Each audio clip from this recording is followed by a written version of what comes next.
Look in the book of Proverbs, looking here at some things that will help us. The book of Proverbs, I'm just reading from the start of the book of Proverbs.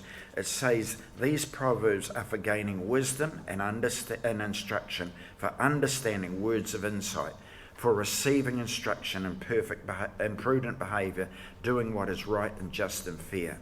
So these words that we're going to read, they're given to Solomon for us, for instruction in life. What I see and what's so stunning, now I do have to admit, we do watch Married at First Sight, which is a terrible program. I don't like watching it, but Esther wants me to watch it with her. So, happy wife, happy life. That's all I keep remembering. So on Married at First Sight, we see so many people making bad choices. They're making wrong decisions. They're living their life in a wrong way. They're wasting their lives. So I'd just like to quickly read 5 things from the book of Proverbs. Jesus said we will learn of him. So I'd like to read in Proverbs chapter 11 and verse 17. These are just simple little sayings. So Proverbs 11 and verse 17. Those who are kind benefit themselves, but the cruel bring ruin on themselves. I thought, this is incredible. Those who are kind benefit themselves. If I'm being kind to people, I'm benefiting myself. So how does that work? How can it work if I'm kind to people, I'm benefiting myself? And I thought of a saying that how do we get people to be nice to us? We be nice to them. When I was at Ashburton College, I was teaching the children, be nice to people. You be nice to people, they will be nice to you. And so we're doing it. It benefits ourselves, but the cruel bring ruin on themselves. And when we watch Married at First Sight, the people are cruel to each other. They are wrecking their lives. The second one I looked at was in Proverbs 11 and verse 24. One person gives freely, yet gains even more. Another withholds unduly, but comes to poverty. A generous person will prosper. Whoever refreshes others will be refreshed. One person gives freely, yet gains even more. Another withholds unduly, but comes to poverty. A generous person will prosper. Whoever refreshes others will be refreshed.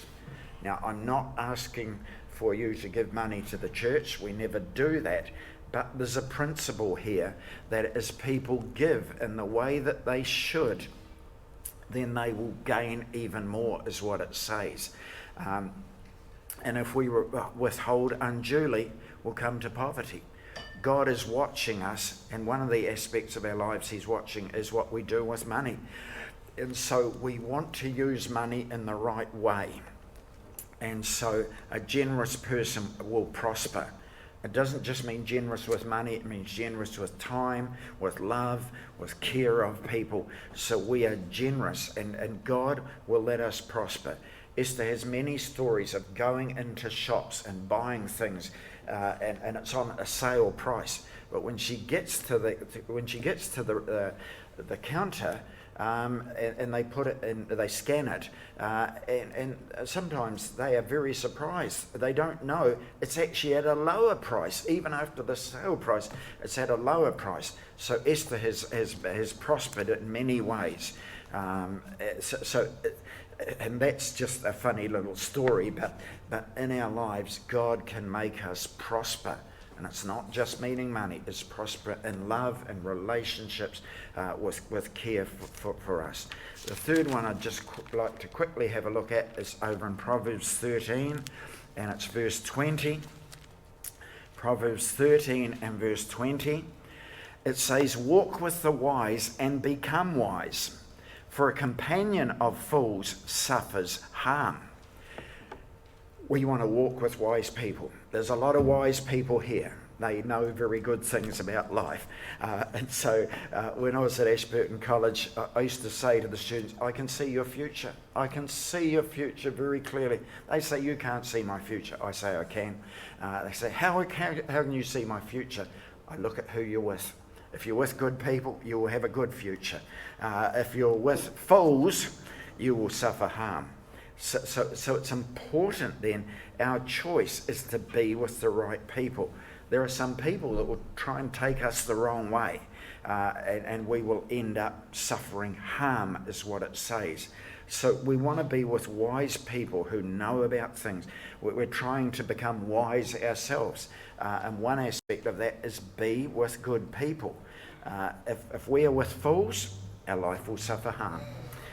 The fourth thing is in Proverbs 14, so just over one chapter, Proverbs 14 and verse 29. Proverbs 14 and verse 29, it says, whoever is patient has great understanding, but one who is quick-tempered displays folly. We are to be patient. It's one of the fruits of the Spirit. We're patient with people. People can be very annoying at times, but we are patient with people. So in different aspects of our life, we are to be patient. Just be patient. Just go there day after day. Be patient at your job.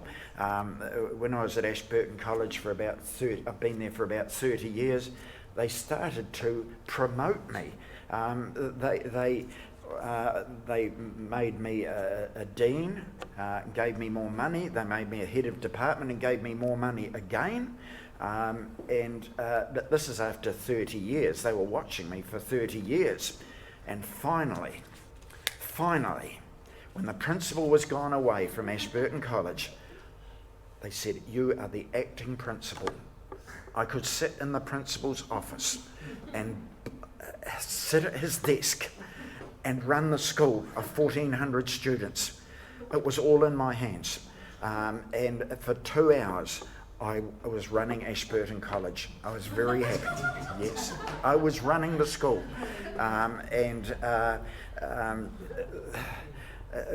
Whenever a problem, I remember a little girl coming in, she was lost, and I was straight onto it. I looked up on the computer, where should she be, and I sent her on her way. I think I did a very good job. But they never asked me again. So that was a bit sad. But I do remember it so well. For 2 years, I sat in the principal's office, and I was the principal of Ashburton College.